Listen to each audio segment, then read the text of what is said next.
গল্প নাসিরুদ্দিনের চিঠি লেখা। পাঠে মৌসুমী সর্দার। নাসিরুদ্দিনের লেখা তেমন একটা ভালো ছিল না, পড়াটাও বোধহয় একটু কমই আসতো।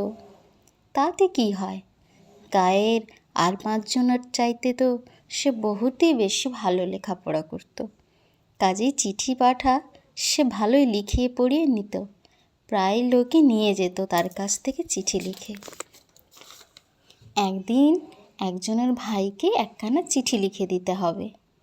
সে বলেই যাচ্ছে এক কথার পর এক কথা, এই কথার পর সেই কথা, শেষ আর হয় না। নাও এবার পড়ে শোনাও তো দেখি একবার। এবারে বোধহয় শেষ হলো তাহলে।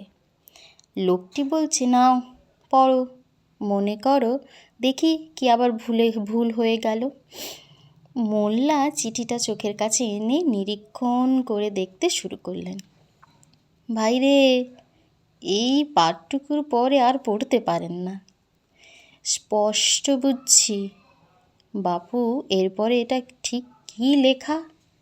আনজান জানি বোধহয়, নাকি প্রাণ, না তুমি এখানটাতে কি জানি বাপু, এ পড়া যাচ্ছে না।